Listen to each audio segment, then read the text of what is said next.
Thank you, Melissa, and MADD California teen influencers, volunteers, and staff for having me here today and making this event possible. I'd also like to say thank you to San Diego, the San Diego County District Attorney's Office, and the Orange County Healthcare Agency for being presenters in both the youth and parent sessions today.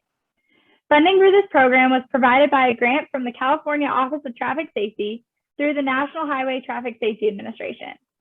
Together, you are helping us achieve MADD's mission to end drunk driving, help fight drug driving, support the victims of these violent crimes, and prevent underage drinking. Your dedication moves us that much closer to a future of no more victims.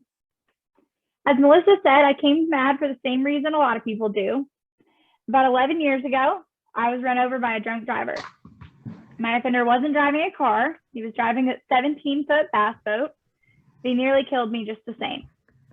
I was sitting on a jet ski behind my dad's house on Lake Harrington in Danville, Kentucky, waiting for my mom and my brother to dock our boat so that I could dock the jet ski and maybe go up to the house for the evening.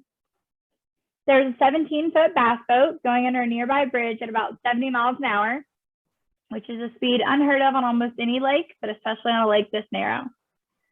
I don't remember this, but I evidently gave my mom a thumbs up to let her know I saw him coming and I wasn't going to move. He was headed towards my mom and my brother. My mom screamed. He banked it to the left and never straightened up. He hit me from the side going over 60 miles per hour, threw me off the jet ski. I landed face down in the water. The boat went up over the jet ski and came down on top of my body.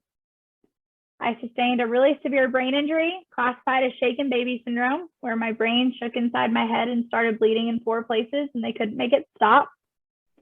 I shattered my jaw, which is now replaced by 3 metal plates and 12 screws in my face, broke my neck, broke my collarbone, lacerated my liver, shattered both of my femurs because when I was thrown off the jet ski, I was holding on so tightly with my legs, I don't remember, but presumably because I was scared, that when I was thrown off, I took the handlebars with me.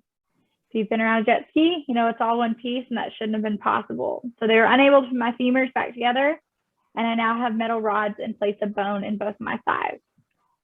When the boat landed on top of me, the propeller landed on my legs. My left leg was under the water just enough that it only required stitches, but my right leg was severed by the propeller. I spent about a week in a coma, several weeks in the ICU, a week in physical rehabilitation facility, 6 weeks in a neck brace, 3 months in a wheelchair, and to no fault of my own, this was my new life. The man who ran me over was 3 times over legal limit 2.5 hours later. This would be his 4th DUI. He was given a small fine and sent home with the opportunity to do it again, and I'm told he has many times. I knew 11 years ago that I wanted to be the last little girl this would ever happen to. And I know 11 years later that I wasn't, but I will continue to fight along with all of you for a day when there will truly be no more victims of drunken drug driving. We know that our hopes for a safer future are riding on tomorrow's drivers. That's why the theme for this year's summit is Courage to Change. We need all of you to have the courage to change the way that your peers think about underage drinking and traffic safety. MADD understands that peers have a powerful influence on each other. We urge you to use that power to take a stand, be the example, and have the courage to change your community for the better.